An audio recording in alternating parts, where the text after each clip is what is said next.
बिस्मिल्लाहिर्रहमानिर्रहीम। आज हमने न्यूमेरिकल सॉल्यूशंस ऑफ ओडीज़ के बारे में डिस्कस करना है कि ये न्यूमेरिकल एनालिसिस का टॉपिक है, न्यूमेरिकल सॉल्यूशंस ऑफ ओडीज़। इसमें सबसे पहले इंट्रोडक्शन में देता हूँ आपको इसका कि न्यूमेरिकल सॉल्यूशंस ऑफ ओडीज़ में एक ये कि ओडीज़ होती क्या हैं।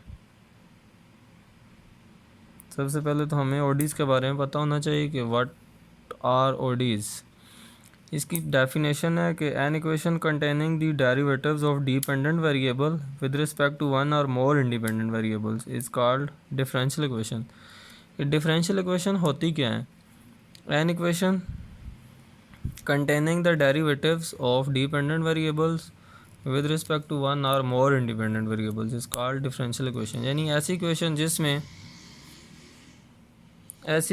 जिसमें डिपेंडेंट वेरिएबल का derivative with respect to one or more independent variables, जिसमें डिपेंडेंट वेरिएबल का derivative with respect to one or more independent variables आ जाए, उसको हम डिफरेंशियल इक्वेशन का नाम देते हैं। यानी ऐसी इक्वेशन जिसमें डिपेंडेंट वेरिएबल का डेरिवेटिव आ रहा हो with respect to one or more independent variables, उसको हम डिफरेंशियल इक्वेशन का नाम देते हैं। जैसे कि ये इक्वेशन है partial u by partial x equal to partial two u by partial t square, and next one है d two y by d x square plus d y by d x plus y equal to sine of x. These are two examples of differential equations.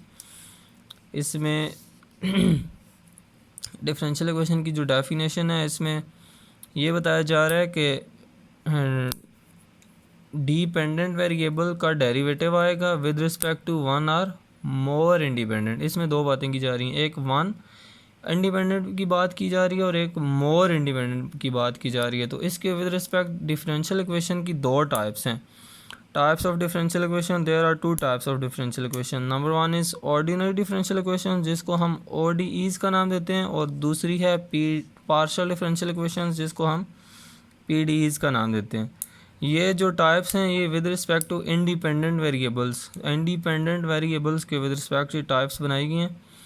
यानी ODEs की definition क्या होगी कि an equation containing the derivatives of dependent variable with respect to one independent variable is called ordinary differential equation. ऐसी equation जिसमें dependent variable का derivative आए with respect to only one independent, यानी इसमें डिपेंडेंट एक है और उसके कोरस्पॉन्डिंग वन इंडिपेंडेंट वेरिएबल की बात होती है ODEs में।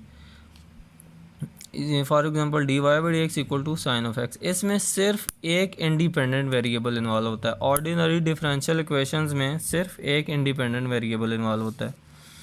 जब हम पार्शियल डिफरेंशियल इक्वेशन की बात करते हैं तो इट मीन्स कि हम मोर देन वन इंडिपेंडेंट वेरिएबल्स की बात कर रहे हैं। पार्शियल डिफरेंशियल इक्वेशन में एक से ज़्यादा इंडिपेंडेंट वेरिएबल्स इन्वॉल्व होते हैं।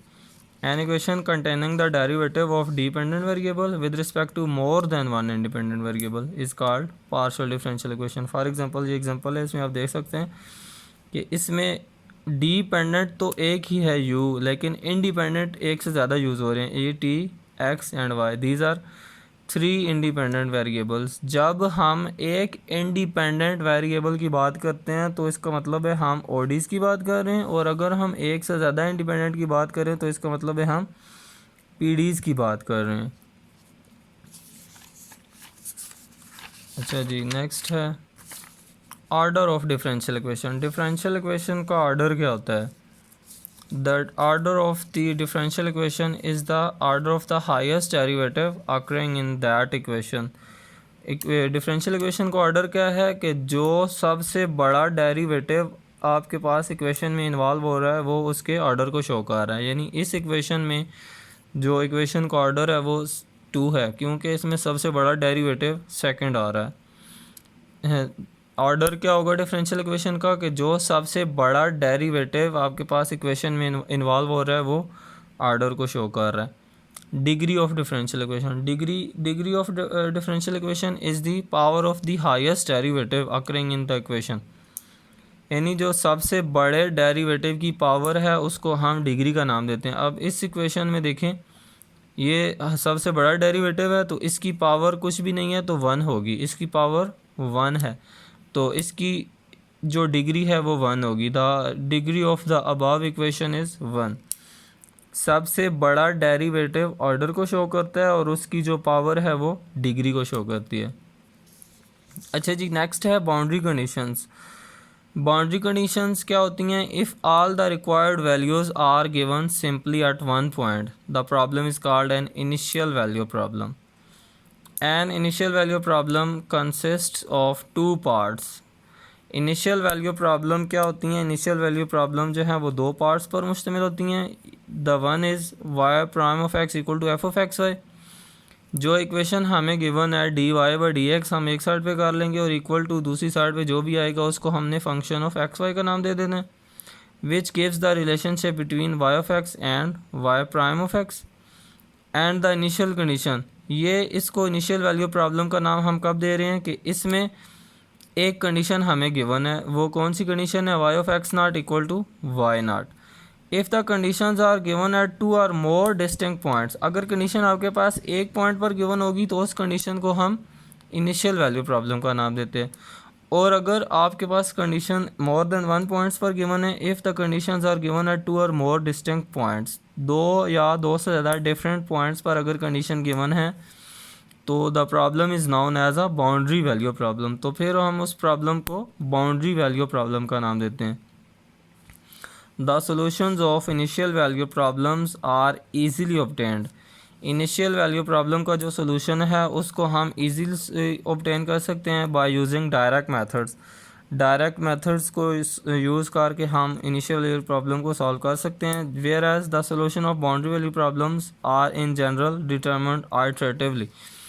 जबकि बाउंड्री वैल्यू प्रॉब्लम का जो सोल्यूशन है उसके लिए हम आइट्रेशंस का मेथड यूज़ करते हैं, अप्रॉक्सीमेशंस का मेथड यूज़ करते हैं, यानी उसको हम डायरेक्ट मेथड से सॉल्व नहीं कर सकते या उसको डायरेक्ट से सॉल्व करना बहुत मुश्किल काम हो जाता है। अच्छा जी, a typical boundary value problem is of the form. एक टिपिकल बाउंड्री वैल्यू प्रॉब्लम एक दी गई है, सेकंड ऑर्डर की डिफरेंशियल इक्वेशन है और इसके साथ दो कंडीशन है। जितनी ऑर्डर की इक्वेशन होगी उतनी ही आपके पास कंडीशंस गिवन होगी। There are two different points, ये जो कंडीशन है वो दो डिफरेंट पॉइंट पर गिवन है, y of zero equal to y not and y of l equal to y not. X की वैल्यू यहाँ पर ज़ीरो है और यहाँ पर एक्स की वैल्यू आपको एल दी गई है।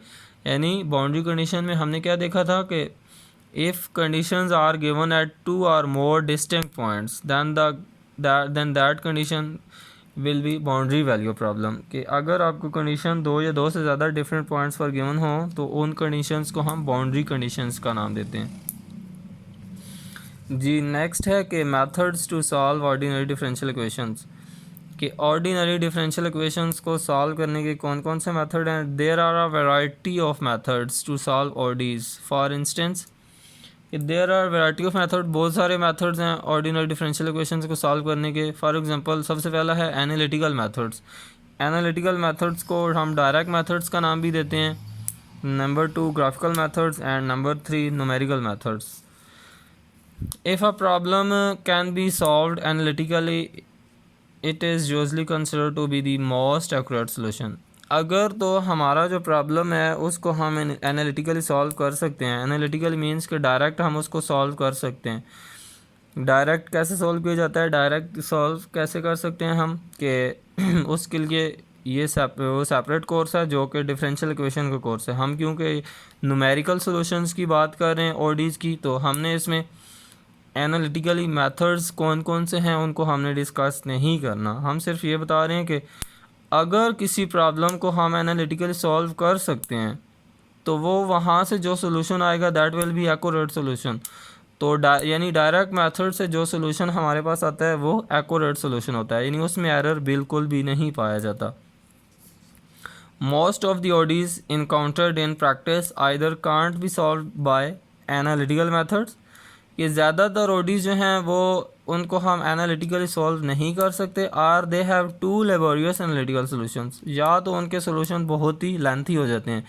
और ये कब होता है? जैसे ही आपके पास ODEs का ऑर्डर बढ़ता जाता है तो आपके पास उसको सॉल्व करने की जो टेक्निक्स हैं यानी जो डायरेक्ट मेथड्स हैं वो उनको यूज़ करना मुश्किल हो जाता है। जैसे ही हमारे पास ODEs का ऑर्डर बढ़ता जाता है तो हम फिर न्यूमेरिकल सॉल्यूशंस की तरफ जाते हैं। न्यूमेरिकल मेथड यूज़ करके ODEs का हम सॉल्यूशन फाइंड करते होते हैं। अच्छा जी, because of large number of integrals, ये काम कब होता है? Because of large number of integrals involve, यानी जब हमारे पास इंटेग्रल ज़्यादा आ जाते हैं, यानी जब हम ओडी को इंटेग्रल इक्वेशन में कन्वर्ट करते हैं तो हमारे पास उसको डायरेक्ट मेथड से सॉल्व करना मुश्किल हो जाता है या बहुत ही लेंथी हो जाता है, इसलिए हम वहाँ पर न्यूमेरिकल मेथड यूज़ करते हैं। Therefore we look for some other methods, इसलिए हम कोई दूसरी टेक्निक यूज़ करते हैं to obtain approximations of the solution. Approximation obtain करने के लिए सॉल्यूशन की हम कोई ना कोई डिफरेंट टेक्निक यूज़ करते हैं।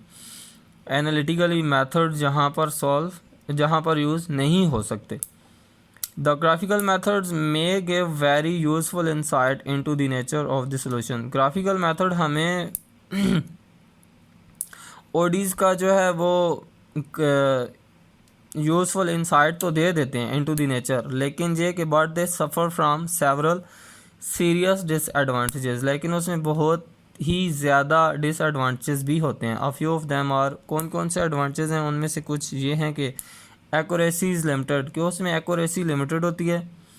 द जजमेंट इज़ सब्जेक्टिव, उसमें हम जजमेंट सब्जेक्टिव यानी कि जजमेंट हम प्रॉपर नहीं कर सकते। और the error is difficult to compute, और हम ग्राफिकल मेथड में एरर को फाइंड नहीं कर सकते। अच्छा जी, ये तो था ग्राफिकल मेथड और एनालिटिकल मेथड। अब हम न्यूमेरिकल मेथड की बात करते हैं। Numerical methods to solve ODEs. By a numerical method for solving the initial value problem is meant a procedure for finding approximate values. By numerical method for solving the initial value problem, जब हम ये बात करते हैं कि हम initial value problem को numerical method से सॉल्व कर रहे हैं, तो इसका मतलब है इज़ मीन्ट अ प्रोसीजर, हमने एक ऐसा प्रोसीजर लेना है फॉर फाइंडिंग अप्रॉक्सीमेट वैल्यूज़। कौन कौन सी approximate values? y0, y1, y2 up to yn। हमने ये अप्रॉक्सीमेट वैल्यूज़ फाइंड करनी है किसके लिए? Of the exact y of x। हमने इस y ऑफ x के लिए ये अप्रॉक्सीमेट वैल्यू फाइंड करनी है न्यूमेरिकल मेथड से। At the points, in points पर x0, x1, x2 up to xn, y0 के कोरस्पॉन्डिंग x0, y1 के कोरस्पॉन्डिंग x1, y2 के x2 एंड yn के xn। The first step is to estimate y1। सबसे पहले हमने y1 find करना है फ्राम द इनिशियल कंडीशन, जो हमें इनिशियल कंडीशंस गिवन हैं वहाँ से हमने y1 फाइंड करना है, यानी y0 हमें गिवन होता है। y1 from the initial conditions and y0 prime equal to f of x0 y0। After finding y1 we determine y2। y1 find करने के बाद हमने फिर y2 and up to so on, हम yn तक चलते रहते हैं। Types of numerical methods. Numerical methods की कौन कौन सी टाइप्स हैं? Numerical method generally fall into the following 3 classes. There are 3 classes, यानी 3 तरह की डिफरेंट कैटेगरीज हैं न्यूमेरिकल मेथड्स की। नंबर 1 है कि अ क्लास ऑफ मेथड्स, पहले में वो क्लास आ रही है मेथड्स की which produces expressions for y, जो y का एक्सप्रेशन प्रोड्यूस कर रही हैं in terms of functions of x की टर्म में, from which values of y can be obtained by direct substitutions. First class में हमने पिकार्ड्स मेथड और टेलर सीरीज़ की बात करनी है। सेकंड क्लास में आ जाएं तो another class of methods finds the numerical values of the change in y due to a given increment in x। Second class में हमने फिर आयलर्स मेथड और इसकी डिफरेंट वेरिएशंस की बात हम करते हैं। Euler's, improved Euler and modified Euler. Euler's method की डिफरेंट वेरिएशन, 2 इसकी वेरिएशंस हैं। नंबर 1 को हम इम्प्रूव्ड आयलर का नाम दे देते हैं और नंबर 2 को हम फिर मॉडिफाइड आयलर का नाम दे देते हैं। सेकंड क्लास में जो दूसरा मेथड है वो है रंगे कत्ता मेथड, या RK का नाम भी इसको दिया जाता है। इसके बाद थर्ड क्लास है न्यूमेरिकल मेथड्स की predictor corrector methods. They make use of 2 formulas. Predictor corrector method में क्या होता है कि इसमें 2 फार्मूले बनाए जाते हैं। 1 इज़ कॉल्ड अ प्रीडिक्टर, जो पहला फार्मूला है उसको हम प्रीडिक्टर का नाम देते हैं। विच फर्स्ट प्रीडिक्ट्स अ वैल्यू, जो पहले yn+1 के लिए वैल्यू प्रीडिक्ट करता है, and then the second is called a corrector. और फिर जो दूसरा फार्मूला हमारे पास आता है उसको हम कोरेक्टर का नाम दे देते हैं। जो कि प्रीडिक्टर की इम्प्रूव्ड फॉर्म होती है, to improve upon y n plus one. Under this इस कैटेगरी में कौन कौन से मेथड्स हैं? Milne Simpson's method, Adams Bashforth method और एडम्स मोल्टन मेथड। इस कंडीशन में हमारे पास 3 तरह के मेथड्स हैं जी। अब हम बाकायदा स्टार्ट करते हैं। सबसे पहले जो कैटेगरी थी पिकार्ड्स मेथड था, जिसमें हम उसको देखते हैं जी। पिकार्ड्स मेथड क्या है? Consider the first order differential equation. एक फर्स्ट ऑर्डर डिफरेंशियल इक्वेशन को कंसिडर कर लें, d y by d x equal to f of x y. इसको हमने इक्वेशन 1 का नाम दे दिया, subject to y of x not equal to y not. इसके साथ एक इनिशियल कंडीशन भी गिवन है। इक्वेशन 1 को हम ऐसे भी लिख सकते हैं, d y equal to f of x y d x, यानी डी एक्स को हम दूसरी तरफ ले गए हैं तो उधर जाके मल्टीप्लाई हो गया। अब हमने इसको इंटीग्रेट कर देना है बिटवीन दी लिमिट्स। लिमिट कौन कौन सी हैं? वाई नॉट से वाई एंड एक्स नॉट से एक्स। डी वाई को हमने वाई नॉट से वाई में के लिमिट लगा के इंटीग्रेट कर देना है, और दूसरी साइड को हमने एक्स नॉट से एक्स लिमिट लगा के इंटीग्रेट कर देना है। इसको जब हम इंटीग्रेट करेंगे तो after integration we get y equal to y not plus integral from x not to x f of x y d x. इसको इक्वेशन 2 का नाम दे दें। ये जो इक्वेशन 2 है is an integral equation and can be solve by successive approximations और iteration. ये जो इंटेग्रल इक्वेशन है इसको हम सक्सेसिव अप्रॉक्सीमेशंस और आइट्रेशन से सॉल्व कर सकते हैं जी। अब पिकार्ड मेथड क्या कहता है कि फॉर फर्स्ट अप्रॉक्सीमेशन, पहली अप्रॉक्सीमेशन यानी y1 हासिल करने के लिए हम we replace y by y not. Y not जो हमें इक्वेशन के साथ गिवन है, हमने y की जगह वो पुट कर देना है जी इक्वेशन नंबर 2 की राइट हैंड साइड पे। तो वहाँ से हमें क्या मिलेगा? ये इक्वेशन नंबर 2 की राइट हैंड साइड ये जो दी हुई है, इसमें हमने y को वाई नॉट से रिप्लेस कर देना है। दैट इज़ y1 जहाँ से मिलेगा हमें y1 equal to y not plus integral from x not to x f of x. y की जगह हमने वाई नॉट पुट कर देना है dx। इसको इक्वेशन 3 का नाम दे दिया। ये फर्स्ट अप्रोक्सीमेशन है। अब सेकंड अप्रोक्सीमेशन के लिए हमने y की जगह y1 को पुट कर देना है इसी ही इक्वेशन 2 की राइट हैंड साइड पे, तो ये आ जाएगा। इसके बाद third approximation and up to nth approximation. nth approximation के लिए हमने y की जगह yn-1 पुट कर दें, यानी एक पिछला सबस्क्रिप्ट हमने पुट करना है। y1 के लिए हमने y0 पुट किया था यहाँ पर, y2 के लिए हमने y1 पुट किया था, y3 के लिए y2 और अप टू yn के लिए हम yn-1 पुट कर रहे हैं। इसको इक्वेशन 5 का नाम दे दिया। The process is to be stopped. Process को हमने स्टॉप कब करना है? When the two values of y, जब y की 2 वैल्यूज़ कौन कौन सी? yn एंड yn-1, यानी ये वाली वैल्यू और ये वाली वैल्यू जब हमारे पास सेम आ जाती है तो हमने प्रोसेस को स्टॉप कर देना है जी। इसके साथ नोट है एक, this method is applicable only to a limited class of equations in which the successive integrations can be performed easily.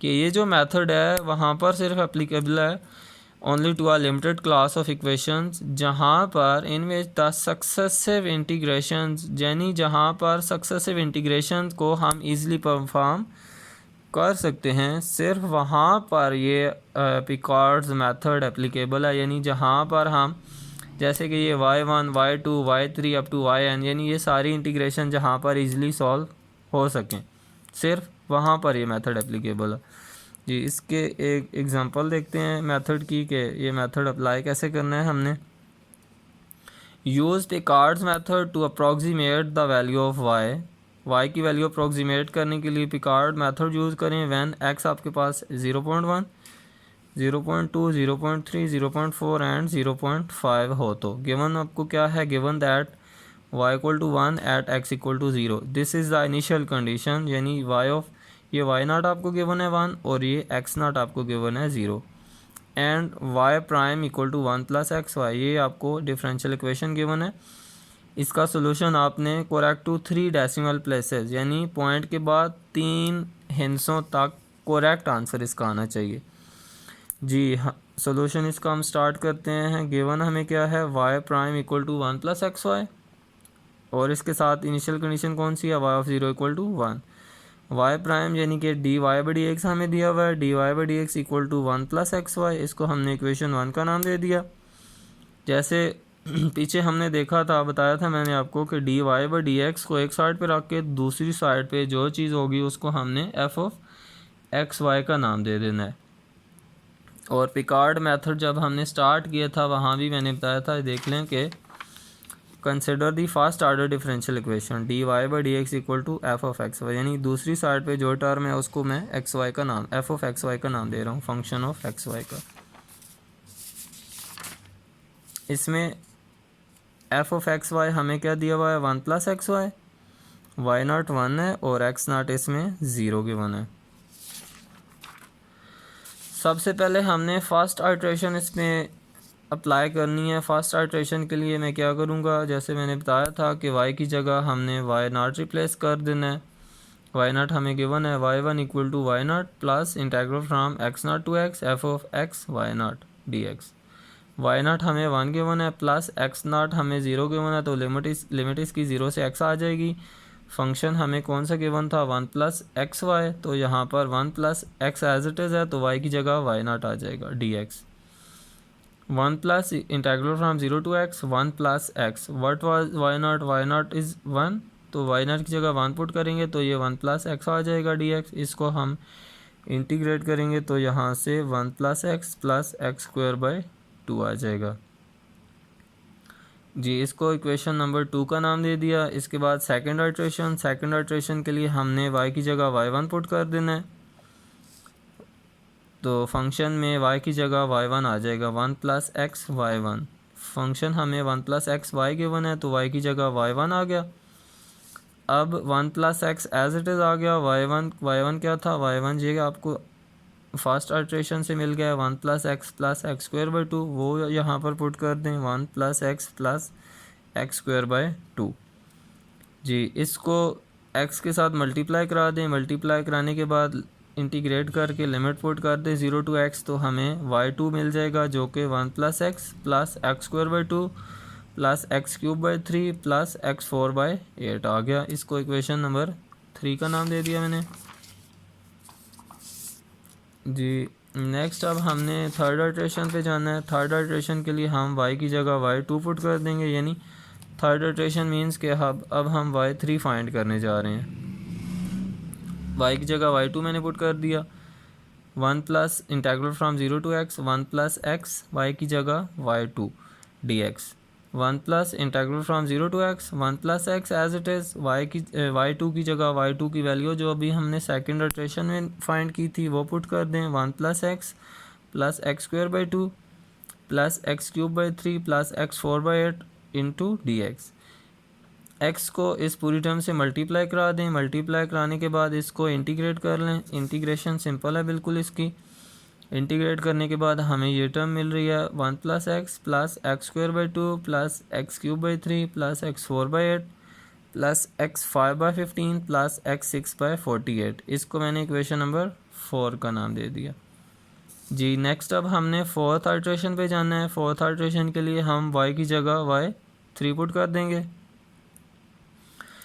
Y not 1 है plus integral from 0 to x, function हमें 1 प्लस एक्स वाई गिवन था तो 1 plus x और y की जगह y3 मैंने put कर दिया क्योंकि हम फोर्थ आइट्रेशन की बात कर रहे हैं।